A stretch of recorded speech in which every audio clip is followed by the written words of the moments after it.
Welcome to Tech Closeup. I'm Marc Levenson. And I'm Christina King. And we're all at home here, surrounded by technology. This is the Tech Museum of Innovation in San Jose, California, where young and old come to learn how technology affects all of us. Science and technology, hey, that's what Tech Closeup is all about.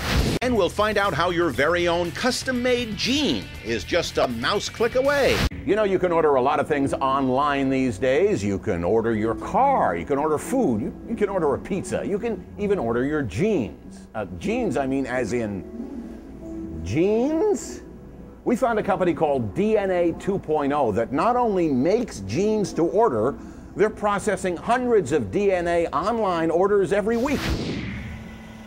It takes a few robots and some trained experts for a Silicon Valley laboratory to fill a lot of online orders. We get probably between 10 and 50 orders a day. The orders at DNA 2.0 come in for designer genes. Genes as in made-to-order DNA. At this point, it's actually cheaper to order a gene than it is to build it yourself or to use alternative technologies. DNA 2.0 builds custom genes designed to help researchers and industry make better drugs or engineer safer chemicals. Like certain genes could code for cancer or whatever, cure many things. So whatever people do with it, it could be great things. You might call it genes to go. It's a growing industry, and it all starts with an online order form. It lets scientists build a virtual gene where they program the things they want the gene to do. Say, for instance, they know the gene that makes a type of deep-sea jellyfish glow in the dark. Well, what if they could mass produce a gene that makes a kind of bacteria called E. coli do the same thing? Say, make bacteria glow when it senses toxic waste, a kind of natural environmental sensor. What we're basically doing is writing instructions for the E. coli in a language that the E. coli understands, that the bacterium understands, and we're telling it what it is we want it to do. DNA 2.0 fills each virtual order sort of from scratch. Let's start this. Meaning the 4 basic chemicals that make up all life. We're going to chemically synthesize short pieces of DNA, maybe 30 to 60 units long. This will take about 6 to 8 hours depending on how many short pieces of DNA you're making. A lab device mixes organic chemicals to spell out the DNA codes that make each gene do what it does. Spell it right, and you spell out the gene. It's mixing them in the proper order. This all runs unattended once you set it up. It takes from 4 days to 2 weeks of lab work to get the spelling just right.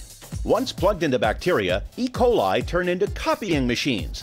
They spew out the genes that fill clients' orders, often at half what research labs might pay to design the genes on their own. What they really care about is having the DNA sequence and seeing what it does. So it's much more effective for them to ask us to do the basic synthesis. It's estimated that Genes to Go labs ring up $50 million in business a year, and they're expected to ring up a lot more. That rings a controversial bell. Could designer genes hurt or kill anybody? I think that the chance of creating something harmful or dangerous by accident are vanishingly small. Still, designer labs like DNA 2.0 screen all gene orders against a government database for fragments linked to bioterrorism.